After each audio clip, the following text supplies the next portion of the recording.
Good evening. Thank you so much for joining us for another Lake Oswego Reads event.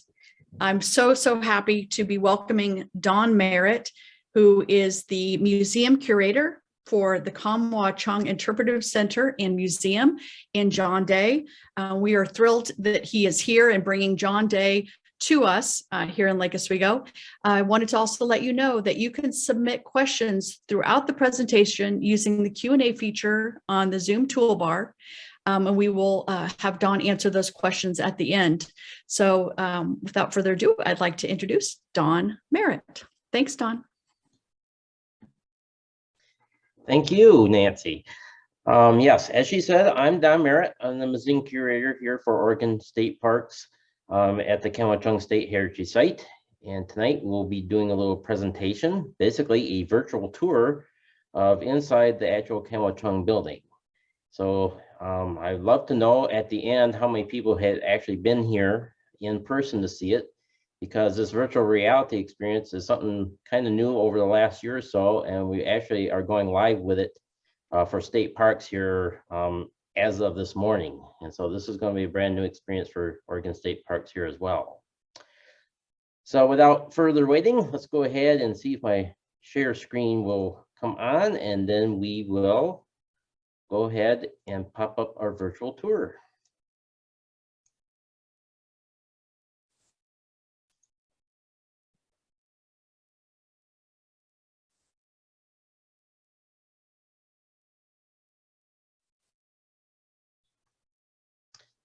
All right, so hopefully the screen share is working. And so this is the Kam Wah Chung building right here at the interpretive site.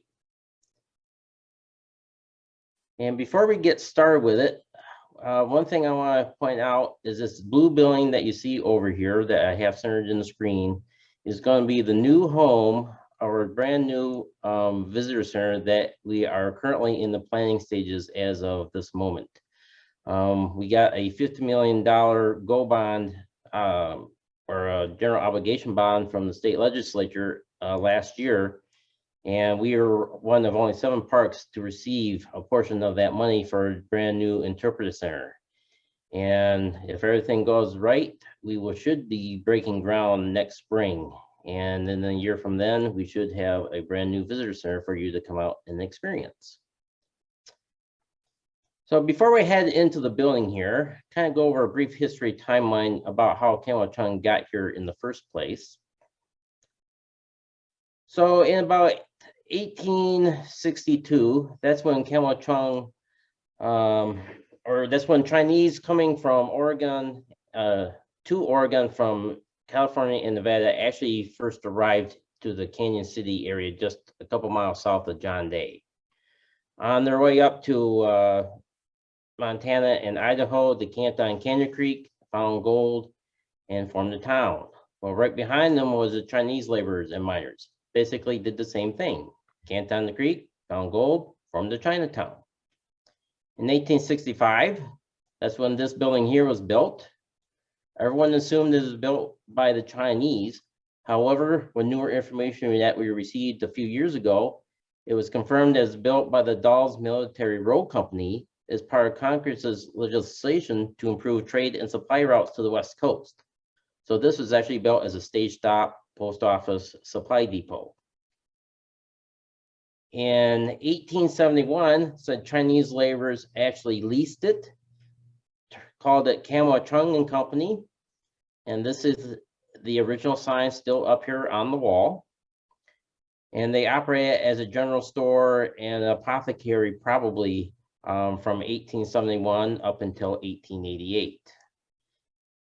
Back in 1885 in Canyon City, a couple things happened that year.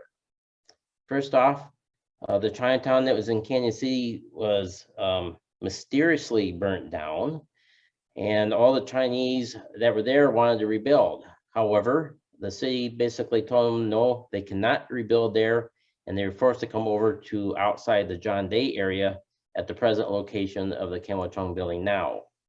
There was already a small contingent of Chinese people living here in town or in the spot, And so it wasn't too hard of a move for them, but nonetheless, they were forced to move over here, which was in those days the floodplain. All right, so as I was saying, to kind of give you an idea how large Chinatown was, this is the green fence I was talking about here to the south. The street to the east behind the hedgerows right here. Northern part of Chinatown is about where the buildings are right here, and extended west into the city park. So in 1885, after the Chinese were forced out of Canyon City, that's when we think Lung An and Ng Da Kei actually first met. Da Kei was the medical doctor, and Lung An, he was the business person.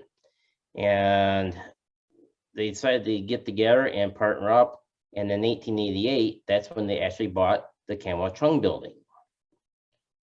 So at this point, we'll go ahead and inside the building here, and we'll take a look around.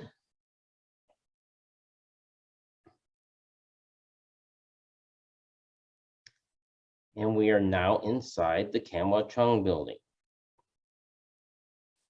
And one of the things I like to point out when I take people in through the building, and I have them wait at the front door while we go and unlock it, is I always point out and make people guess how many bullet holes there are in the door. And this is evidence right here of where a bullet came through from the outside and obviously passed through the inside of the building.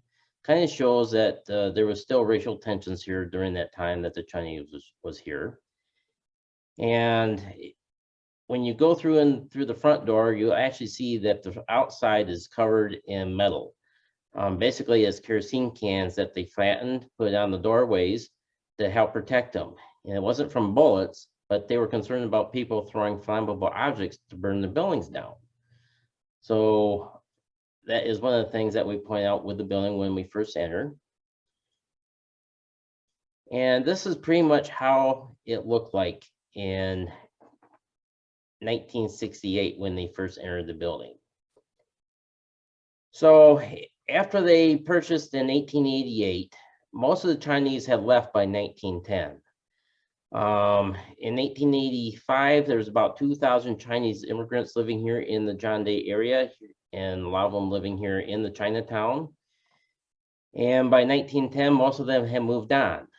All the labor jobs from ranching, railroad, and mining were pretty much gone. So a lot of the Chinese, and they went back to China or even back to Portland. And by 1930s, most of the Chinatown itself was gone. A couple of things that happened is a fire came through, burnt down a few of the structures, including a Chinese temple that was on the north side of Main Street. And then the John Day dredge looking for gold in the river pretty much buried the rest of Chinatown underneath all the tailing piles. By 1948, Da Kei was living here by himself. Lung An passed away in 1940 here in the building. And so when Da Kei fell, broke his hip, had to be taken to Portland, he thought he'd be back in a few weeks. So he just locked the doors, locked the windows, and never returned. And 20 years later, in 1968, to see John Day was going to tear the building down for development of the park. But one of the city council members by the name of Gordon Glass said, you know what, we probably ought to see what's inside the building first before we tear it down. So they opened up the door, and this is what they found. All these items inside the building here are still in its place since 1948 when Da Kei left, including the fruit on the altar stands here in the corner. So to give you some context to the building, the main room that you're standing in right now had two purposes. During the day, this was Da Kei's waiting room. What he'd have you do is sit in these different stools and chairs around the room. Then he'd call you over into this big red chair. That was his examination chair. He'd have you sit there, put your arm on that little stool. He'd feel your pulse, called pulsology. He was able to distinguish about 27 different pulses. And before he even asked you a question, he probably already knew what was wrong with you. After he asked a couple questions to get more familiar with what's going on, he'd come back here into the apothecary. And this is where he would select some of the 560 ingredients he had back here. All these different tins, boxes, and packages that you see still have ingredients inside of them. They're still full of all these different ingredients. And we come back here into the apothecary, and with virtual reality, we could be able to do that on like a live tour. But you can see some of the ingredients that he used. Such as this little guy right here. Also a rattlesnake. And another snake in this jar. He had herbs, minerals, and a lot of different animal parts, including deer legs. Up here's a horny toad. Here's a bear paw. We have about 4 different bear paws in the collection. We actually have the University of Oklahoma doing DNA analysis on the bear paws to see if they were actually related to any bears here in North America or if they were shipped from Asia. So we're still waiting on the results from that study. You can see all the different little prescription bottles. And a lot of these are actually still used by the Chinese today in China. But he would prescribe some of these. And in the ingredients that he had to make for you, he would use this mortar and pestle or the coffee grinder here. And he would mix these up. Mainly when he first started, he would do all this work for you. He'd take it back into the kitchen, make up a tea, a salve, whatever the case may be. And then he would treat you right here on the spot. You probably take some home and take the medication when you arrive back. Later on, he found out it was a lot easier just to prescribe the medications, give the ingredients, and you would take it home and make it yourself.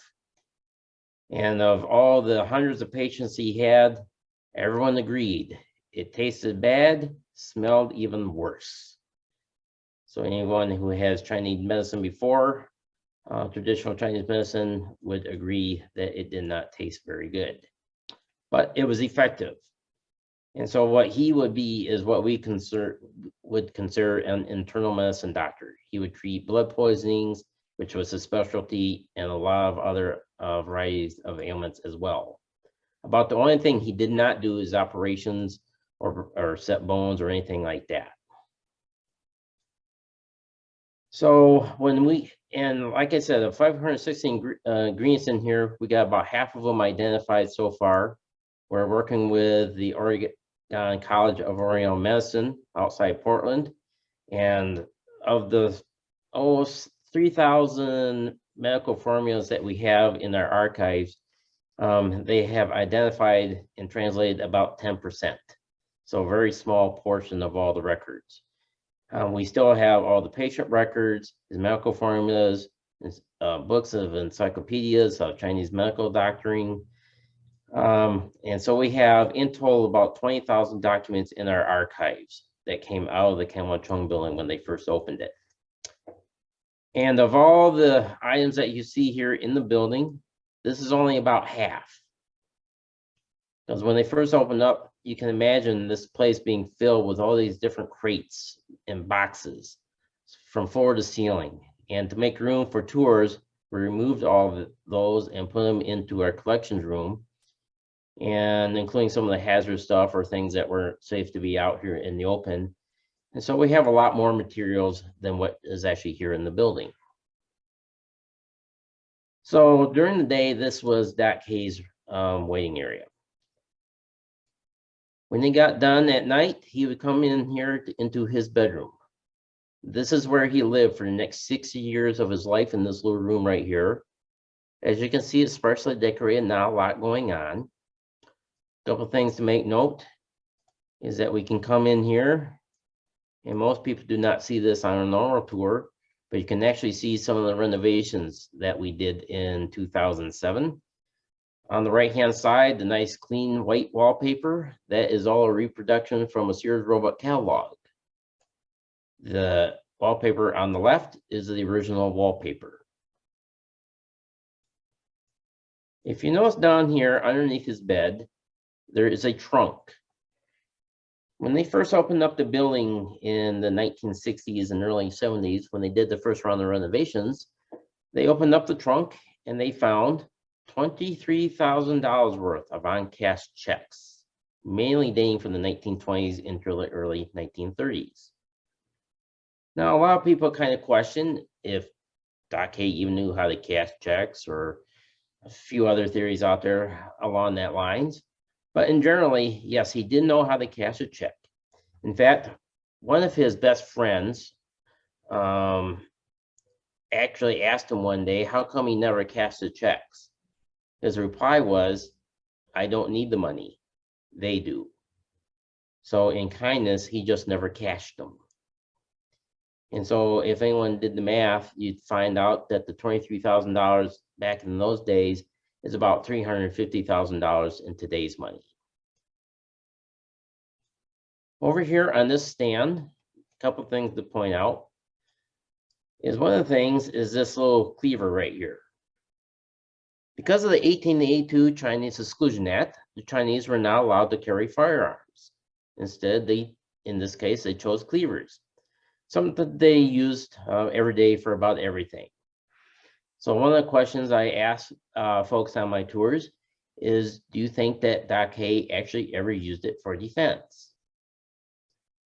Well, in 2006, we had oral histories done by local town folks about their knowledge of Doc Hay and Lung On.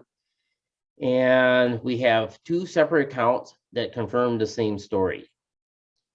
Sometime in the 1940s, when Doc Hay was living here by himself, one night, some kids heard about the checks underneath his bed. It was a hot summer night, and Doc Hay would usually leave the front door open with the screen door shut. Well, one night, some kids actually came into the building here, opened up the door, started crawling on the floor to try to sneak into Doc Hay's bedroom. And then at one moment, next thing they knew, the cleaver whizzed by their heads, hit the wall, and they bolted out. And they told everyone in town, don't go in the Doc Hay's building because he'll throw the meat cleaver at you. Well, it kind of brings up three separate points with this little story. First off, we do have an account of him using it for defense. Second point is that when he was throwing it, he did not know where he was throwing it because he was actually blind. Very few people realized that Doc Hay had poor eyesight when he arrived here to John Day. And by 1940, he was almost completely blind, and very few people were aware of that.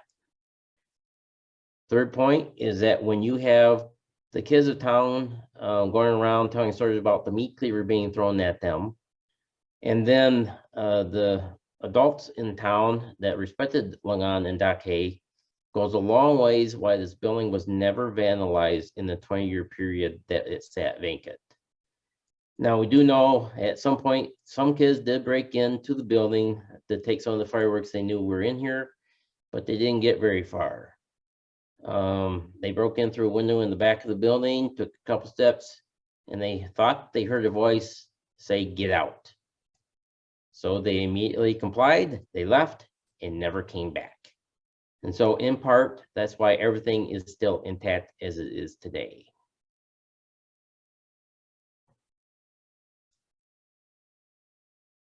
So back out here in the main room, we have a couple of things to show you.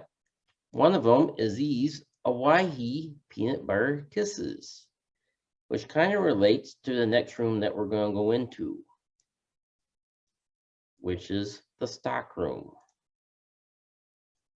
This is the stock room, and typically this area is closed off for tours, but with the advent of virtual reality, we can actually step right in and you can actually see everything that's in here. You can see there's boxes and crates of all kinds of things: baking powder, soap, candles for mining and ranching. There's some crates back here that are not marked, and they have not been opened, so we still have no idea what's in some of them. One of the things I can point out with the virtual reality is if you can see this hammer right here, it has the initials NPR. And a lot of people think, well, National Public Radio, and that would be the wrong guess. It actually stands for Northern Pacific Railroad. So it's a very interesting story about how this hammer got into our collection. So that's just one of the equipment and tools that were back here. Because Long On, the businessman, he would actually sell and or rent all this equipment, all these different drills, hammers. Back in this corner, you can see buck saws, rock bars, a variety of other things in here that he would sell and use, pickaxes. All these tins right here are different cans of maple syrup that still have the maple syrup in them, which I would not recommend eating. And over in this direction, you can see they had a lot of different different seafood, like canned lobsters and oysters. And most of the stuff relates to the Chinese New Year celebrations that they did every year. You can see more coffee, Folgers. And one of the neat things back here that most people don't see is that they even have a rack of a mule deer here that is still in velvet. And they use the velvet for some of their medical treatments in traditional Chinese medicine as well. So going back to the Waihi peanut butter kisses, in this barrel, they actually, in the 1970s, some of the renovation workers, or one of them, found a half a barrel full of these Waihi peanut butter kisses. Well, the story goes that he tried to sample a couple pieces of it, and guess what happened? He did not feel very well for a couple of days afterwards. He got very ill. So it's one of the stories we like to tell the kids is don't eat 80-year-old candy. It will not make you feel good at all. So that's the stock room. Now we'll move back in here into the general store. And I'll kind of leave it right here, zoomed in a little bit as I tell us a little bit more of the Long On side of things. And so after Doc K got done with the day, that is when Long On would come out. He was the businessman. He could read and write English very well. He was very fluent in it. He was what we call the China boss, the liaison between the Chinese community and the non-Chinese. He would write letters home for the Chinese immigrants.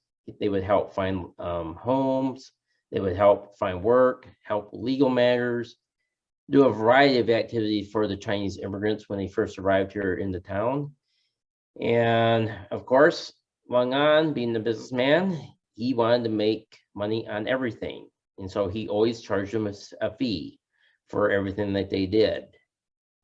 If we spin around here to the corner, we step out of the room for just a moment. This little shrine here in the corner that had the fruit. This was where they would make offerings to tell fortunes. And so they would light the incense, and several ways of telling fortunes that both Doc K and Long On both did. And so that is how some of the money was raised by Long On and Doc K was through the operation of the little shrine right here. And when that was done, and or while that was actually going on, they would also come into the main room right here. And I'll stand right over here and spin around. And what they would do is pull out this big red table. When he did that, that meant his casino was open for business. They would play cards, mahjong, fan-tan, dominoes, dice, poker. And once Long On learned how to play poker, that is really when he started making lots of money and losing lots of money. Fortunes were made and lost here on almost a nightly basis. And one of the things with Chinatown is that a lot of the gamblers or residents, when they were gambling in the city of John Day, most of the businesses would close up at midnight or 2 in the morning. Well, they didn't want to go home, so they actually came here to Kam Wah Chung in the Chinatown and continuing gambling and playing here at night. And so that is part of the reputation of Langan and Dake is their hospitality to all the residents when they came over. So it was not always violence and discrimination as a lot of people think it was going on. And so that is what was happening here in the main room. And we have records showing there's been as many as 20 to 30 people in this room doing all these activities at its height in the 1880s. So this was a very busy place, and with the virtual reality, you can't get a sense unless you've been in the building about how small this really actually is. This distortion makes it look a little bit bigger than what it actually is. And so he was making lots of money that way, and at the same time, he was running this general store. And taking a little walk in here, you can see on the back wall another shrine. This is where they would make offerings to have a prosperous business. And at some point, it was also used as the general shrine for the Chinatown as well. After the Chinese temple were burnt down, any Chinese that were remaining probably came in here to make offerings for any of the religious services that they did here as well. These things hanging from the ceiling are paper lanterns. The last one was shipped from Hong Kong in 1916. These things are very delicate, and I hate cleaning these things during spring cleaning. Very delicate, very brittle. But just looking around the general store, you can see a variety of things, a lot of things that you can see today. There's makeup, Pond's facial cream. In these blue tins are little aspirin tablets. Down on the bottom shelves here are batteries, a variety of different batteries, Christmas candles. Zoom in these 3 boxes here. You can read that actually is marshmallow Easter eggs. 2 of them are still sealed. Top one obviously is not, but they are hard as rocks today. So probably not a good thing to try to be chewing on. And as we go up, you can see other items. You can see different spices that they had back in those days. Most everything in the general store pretty much dates back no later than 1940 when Langan passed away. Because of Doc Hayes having to keep his hands soft and for the medical practice, he did not get in very much with the general store. In fact, most of the time it was Langan doing most of the businesses transactions, and so he did not touch a lot of the stuff. So after Langan passed away, everything in this general store just pretty much stayed right here. You can see different Polidin, denture creams, Vaseline. As we go up, Lipton's tea, Maxwell House, different coffees, different teas up on the top shelf, Alber's cornmeal. They even had Quaker oats. And if anyone can tell me what their guess is when you think it first came out, I'd love to hear about it. Because we actually dated this can, and it's a lot earlier than a lot of people think. Spinning around here in this glass cabinet, the only thing that's in here is just a jar of different spices, Chinese herbs in here. Spinning around a little bit more on this table, you can see a few other items. Coconut, which is very common on Chinese sites, particularly on archaeological sites. This little upside down cone thing is actually a crucible for minerals and ore sampling that they used. This jar right here, this is actually molasses that has actually gelled into a hard glass type substance in the bottom of it. But you open up that tin lid, you can still smell it very strongly. Moving around to the other side. On this bench, you can see some of the gaming pieces. These brass things are actually Fantan covers. That's how they played the game of Fantan. These are fortune sticker or tags right here. This is another variety, little cedar. It's kind of like the 8-ball game where you ask a question and you either get a yes, no, or maybe. Different keys. In here are Chinese coins used for a variety of purposes, inkwells, stamps.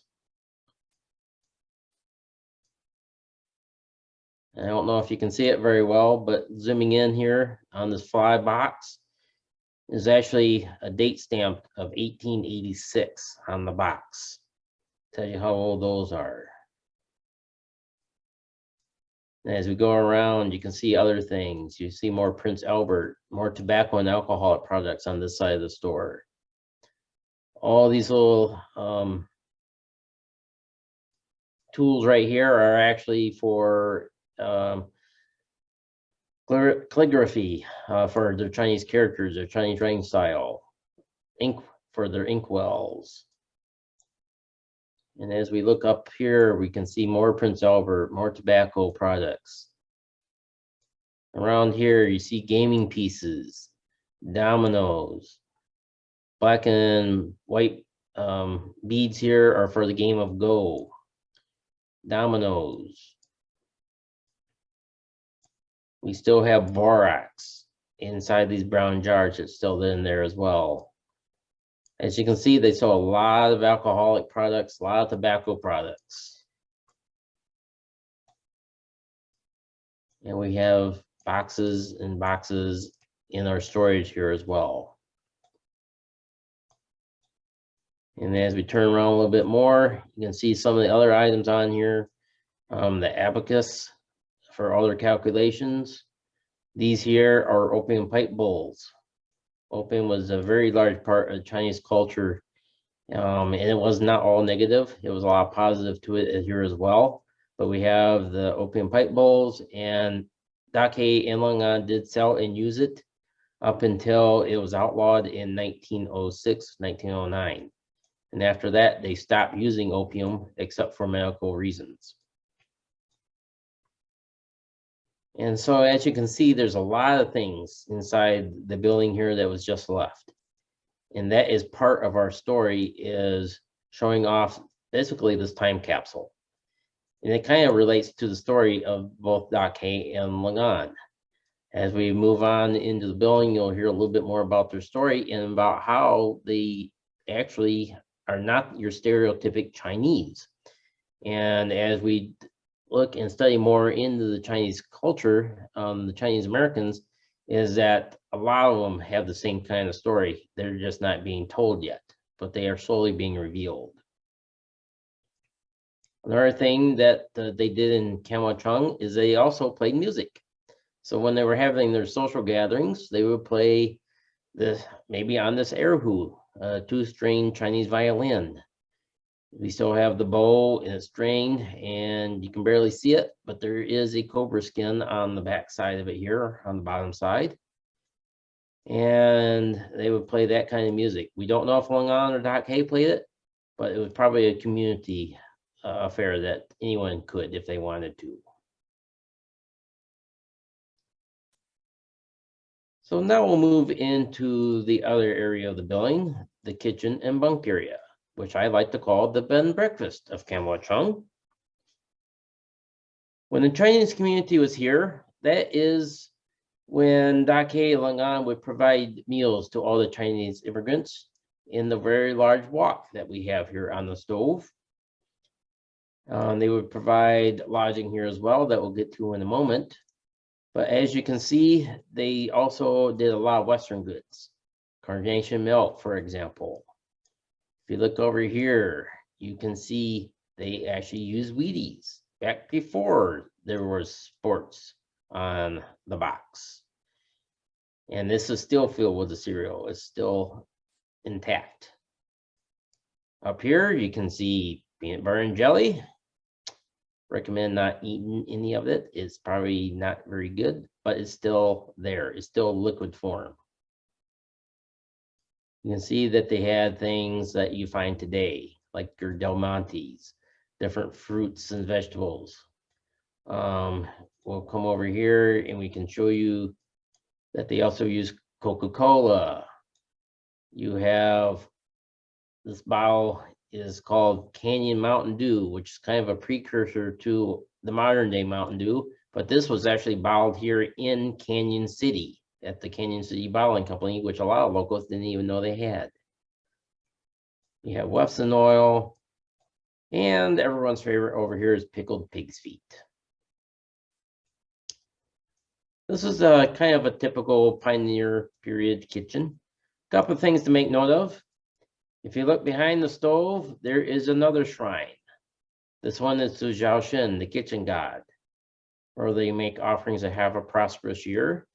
You can still see the orange and the pomegranate that K put out there in 1948. If you look down here on the floor, you can see a square block. It is a solid piece of hardwood. It extends all the way into the ground. And I like to play a little game with the visitors and have a guessing game of what it may have been used for. Well, it was actually, you can see the little cuts and divots on all the floorboards around it. And this is the handle of the tool that made it. It was a chopping block for the wood fire stove, which kind of ties in with this hand pump. Sometime in the 1880s, the Chinese dug a well underneath the building and put a hand pump in. And the reason why the Chinese did this is because this is the only stone building that was in Chinatown made of stone.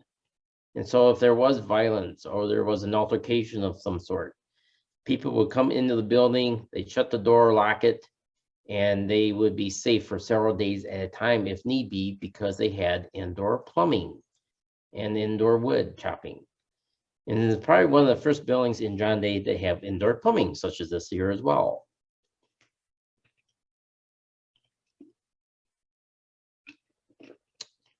Also, they would, because of Chinese beliefs, because they do believe in spirits, so they also did not prefer to go out at night if they could help it. And so that's another reason why they put everything inside here as well.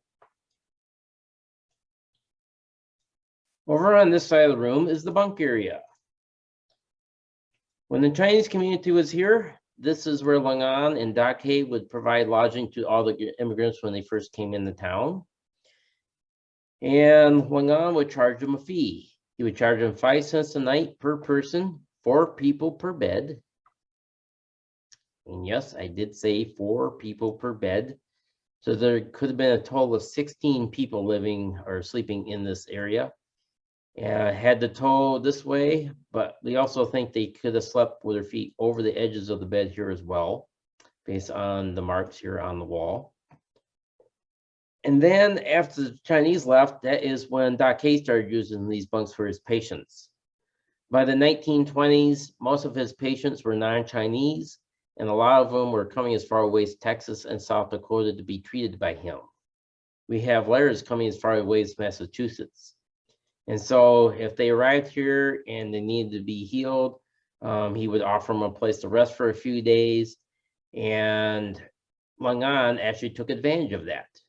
Being the businessman as he was, he decided to put up his own clothing catalog here on the wall. And if you look real close on the bottom of the bed, there's more pages to the catalog. So when you woke up in the morning, you knew what you wanted to buy. Over on this end, you can also see some names that are scribbled here on the wall. In the 1940s, after Lung An passed away, a relative of Da K by the name of Bob Wah moved in a year or two later to help Da K out, and he had 3 kids. And so we think these names, Peggy, and the spelling is all from the kids learning how to write. And so that is here on the wall as well. Over here on this side of the room, you can see like a little bench. I kind of like to think of it as a little a table or a desk, as you would see in a motel room. Because in this box is a little needle set and sewing kits, buttons, things of that sort. Another sign for Hawaii peanut butter kisses. And if you look right here you can see a picture frame with 3 horses in it.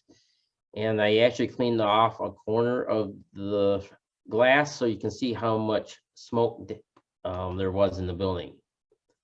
All this black stain that you see in the building, on the ceilings, walls, is not paint or stain. It is actually smoke from decades of fires, kerosene and oil lamps, opium smoking, tobacco. All this is just embedded here into the building. One thing I like to point out, which is kind of the highlight of the whole tour, is that this little photograph. If you can read it, it says, "To Long On of John Day, Oregon, a staunch friend and loyal supporter of the First National Bank of Portland," which is now the U.S. Bank. The building is still there, but the reason we thought that Long On received this as a gift is because of the amount of business that he was doing with the banks. By the 1930s, he has 6 different banks he was working with numerous bank accounts among them. So it's just the reason that he received this for the amount of business. Well, to tell the whole story, I got back up for a moment and let you know about another story that happened about the time that the Depression hit. Doc Hay, Long On, and the rancher by the name of Herman Oliver got together and said, "We are not going to pull the money out of the Grant County Bank. It's one of the few banks in the region to still be open during the Depression." And so we always assumed this photograph was related to some of the businesses that Long On was involved with in the banking. Well, in 2018, I was scanning the last of the documents in the archives, and I came across a letter from the bank president about this. In that letter, he said, "Long On, I wish to thank you for loaning us the money to keep the bank open." That was a big deal, because how many private citizens loan money to banks? And it would have to be a substantial amount to be given to a bank to help keep it open. We do not know how much was given or if it was even repaid back, because it was just a short time later that Long On passed away. So we do not know if that money has been accounted for.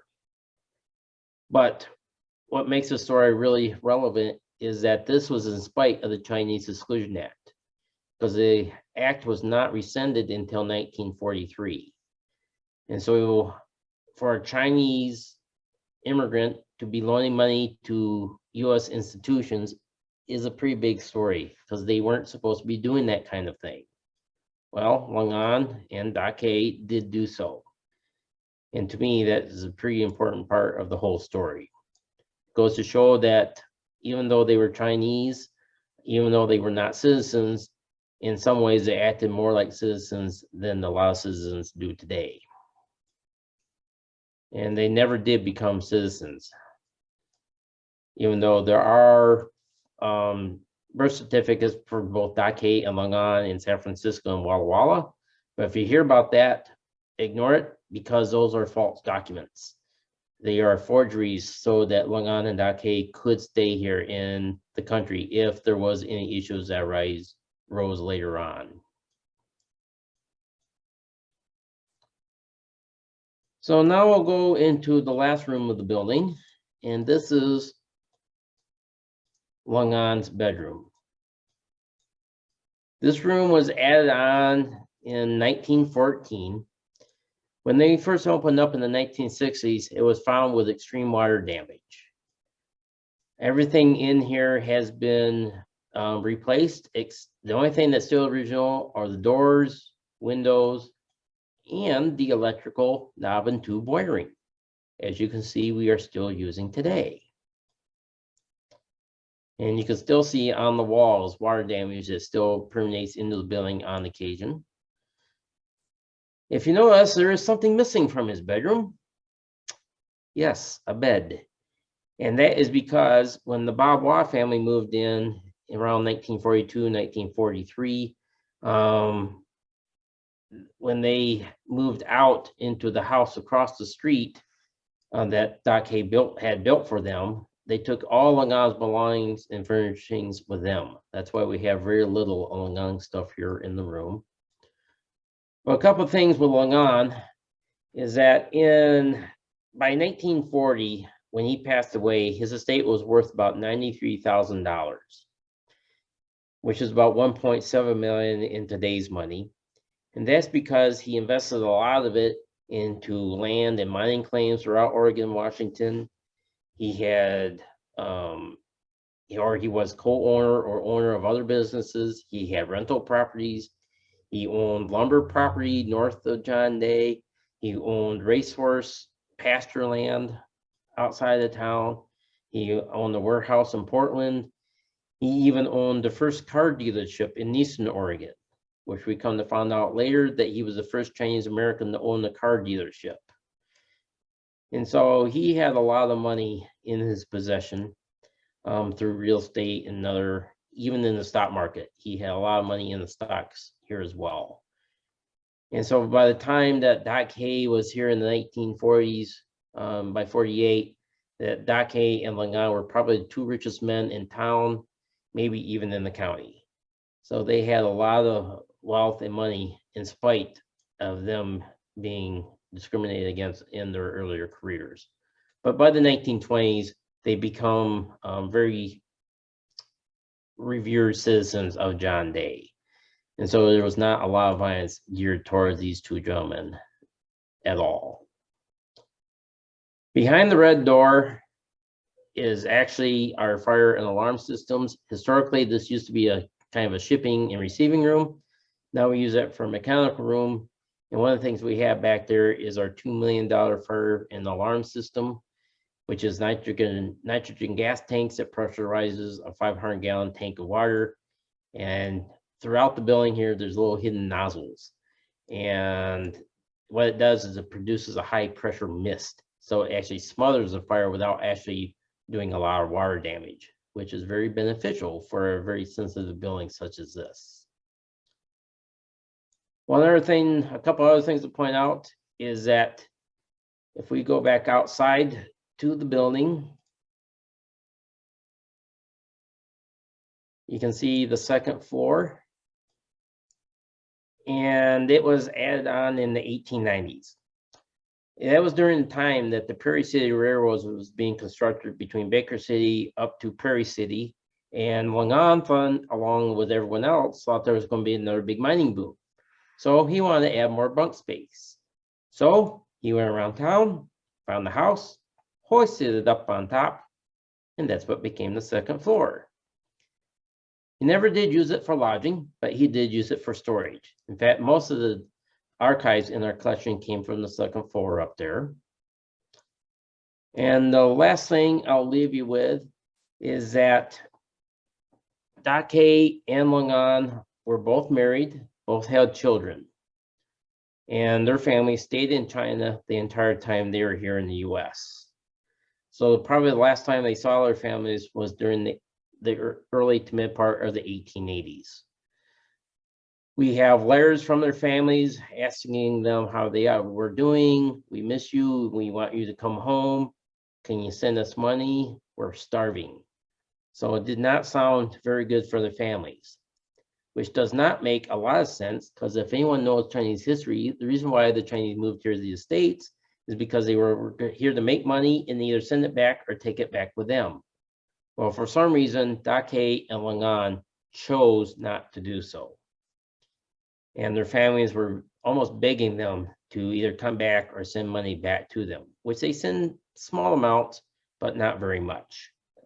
But even in spite of the Exclusion Act, because of their status, they could have sent for their families, but for some reason they just chose not to. In part, we think it could be because they kind of like having the prestige of having their own way of life here, because if they were back in China or they had their families here, they would lose that status because it would fall to the patriarch of the family to run everything. And so they would actually lose a lot of what they had. So in part, we think that's the reason why they never returned. But that does not explain why they didn't bring their wives or children here. In fact, just last year, we had a contact that knew Doc Kay's family, and we have now reached out to the great grandson of Doc Kay, and we are now in communication with him, and hopefully one day he can actually send us copies of the letters that they have, because he is still living in the same house that Doc Kay grew up in. So we still have that contact.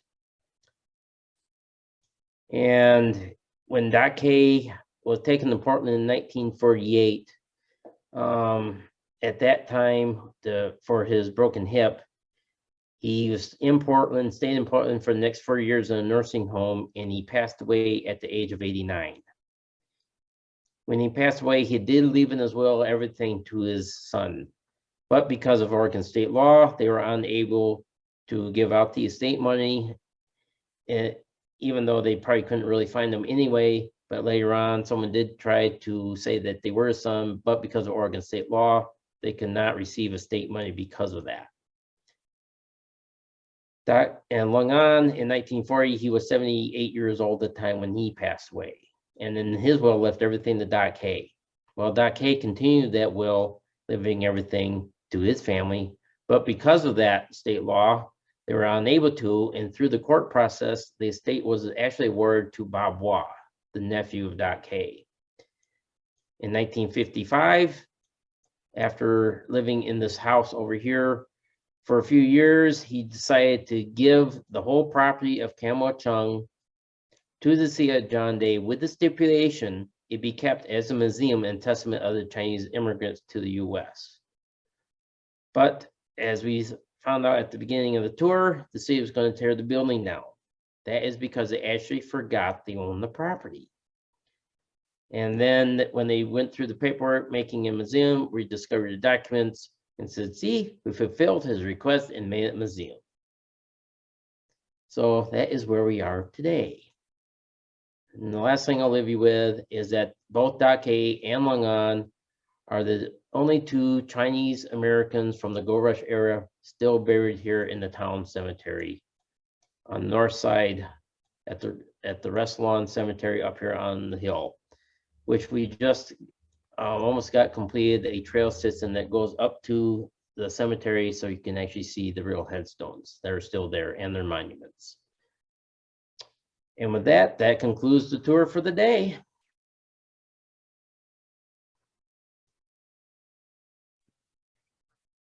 Don, that was absolutely amazing. So incredible. And I wish you could probably hear what people were thinking as you were going through the tour, because I'm sure it's much more engaging when you have audience participation. But wow, just such treasures everywhere. So I'm going to turn over to Carissa to handle the Q&A. Looks like we're getting some questions into the chat, but so thankful for your time and expertise. And this was a total treat. Thank you. You're welcome. My pleasure. Wow. Yeah, that is an unbelievable time capsule of a building. Very much so. And virtual reality is great, but you really need experience firsthand. So anyone who's coming over the John Day, just give a call and we'll set something up for you. Yeah, that was, I can't believe that there wasn't any sort of animal damage or. Very little. There was a little bit of insect and rodent damage, but we think because of the way the building was locked up for decades, decades, and all the herbs that permeated throughout the building, it actually acted as a natural deterrent. So, because we have not had a mouse or rodent in that building for the last 10 years. It's just so unbelievable that it was sealed so tightly and also not vandalized for so long, and that you have all of those items inside that were never touched. I mean, it's just unbelievable. And we are very happy with that whole situation, and we're going to be even happier once we get the new visitor center so we can actually expand on this whole story and experience. So Don, are they going to move the structure? Where the pool is now, the blue building, that is where the new visitor center is going to be. And currently right now, the Sia John Day is putting out on ballot a new pool.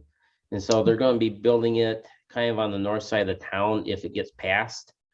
But regardless, we are actually, State Parks is in the process of purchasing this whole property now. And sometime next month, we'll actually take possession of it.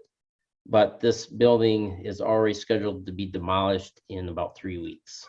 So Okay. that building will no longer be there. Got it. And so the museum itself will remain where it is on that Exactly. spot? Yep, Okay. Kam Wah Chung will stay in its original spot for perpetuity. Yeah. Has there been any structural damage or degrading that's happened? The building did go through 2 rounds of renovations. In the 1970s, they actually put in a foundation underneath the building to help stabilize it. And they also did a little bit of point work for the mortar on the sidewalls. That's why some of it's a little bit lighter than the others. All the wood structure is still intact as it was. That has not changed. They did put a new roof on it in the 1970s. In fact, that roof is starting to fail. That's why we're having leaking problems. And so some of the money from that Gold Brown project is actually going to be used for a new roof. And that is slated to be put on this fall. And in the 2007, they had another round of renovations where they did more stabilization work on the walls, put in security systems, and did some work inside, and a lot of conservation treatments to all the epigrams and all the paper products that are still inside. Wow. So there was almost $1 million worth of renovations to the building in 2007. Wow. That is unbelievable.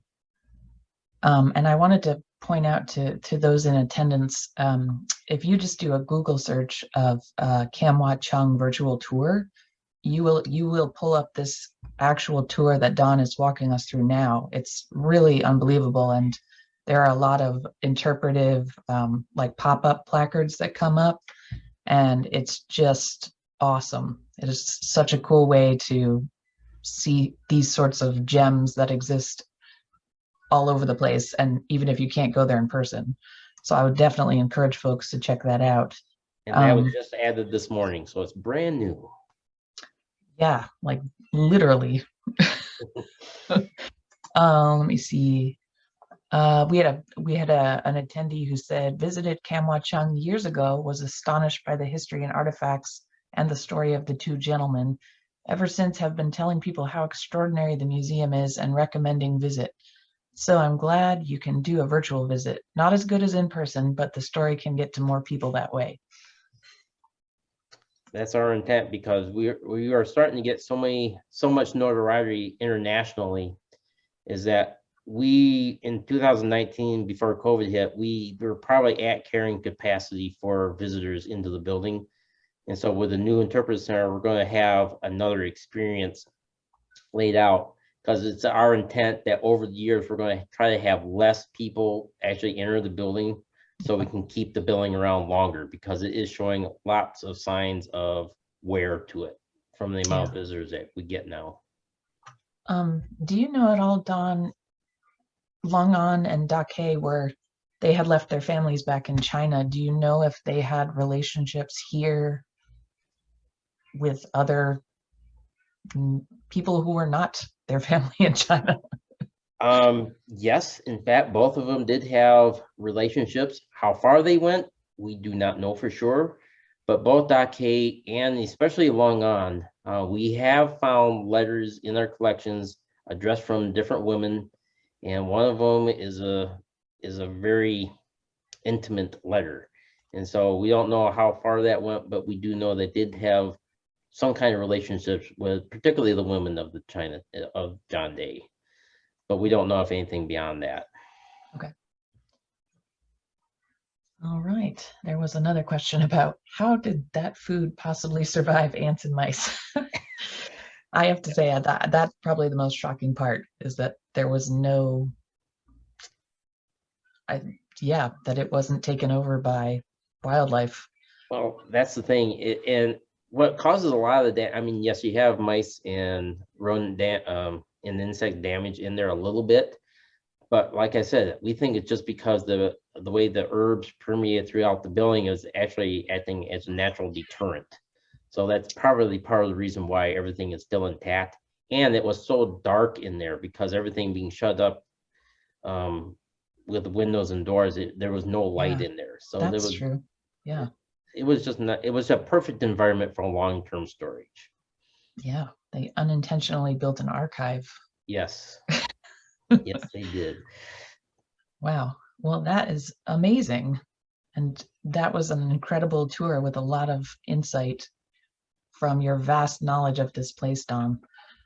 And this is just one layer of the story. I mean, we are learning so much because all those archives, 7,000 of them are still written in Cantonese Chinese. We only translate about 10% of those. So there is still much, much more we're going to learn in the future as we move forward. Well, that is so awesome. And I know, oh wait, there's another question. Someone said, when I visited for the first time, the guide said the proprietors put aside cases of liquor before Prohibition. When the site was opened years later, it was still there. Is that correct? Yeah, so I'll devolve for a few seconds here on telling that story. And so in sometime prior to Prohibition, we believe that Long On did purchase crates of whiskey, crates of bourbon, and hid it throughout the building. Because in the 1970s, when they did the first round of renovations, they found bottles hidden in the walls, the floor, the ceiling. They even found caches of bottles outside in the ground. And when they got it all tallied up, there was about 98 bottles of unopened whiskey that they found in here. And in the 1970s, the city council members, in celebration of it becoming a museum, decided to open up a few bottles, give some away to gifts to guests and special visitors. Probably broke a couple. So we now have 33 of the original 98 bottles, and they are all marked brewed 1913, marketed 1917. And 6 years ago, when we had them appraised, they were worth about $10,000 a piece at that time. And they're all Kentucky bourbon. Oh my gosh. Wow. Well, that is the end of the questions that have popped up, and we've definitely exhausted our hour. So I just want to say thank you so much, Don, for taking the time to be here and share all of that information with us. It's so awesome to be able to visit this place without leaving home. It is, and hopefully people enjoy it, and we would love to have comments coming back. This is brand new to state parks, and we are really interested to see how people use it, what any suggestions for it. We're open to that. So if they can just email me at donald.merritt@oprd.oregon.gov, then go to the website and find my information there as well. All right, and we can post that on our event page as well. So thank you so much to all the folks who joined us tonight. And a reminder that we've got our final Lake Oswego Reads event on Friday, the author lecture. We hope to see you there. So have a good night, everyone. All right, well, thank you.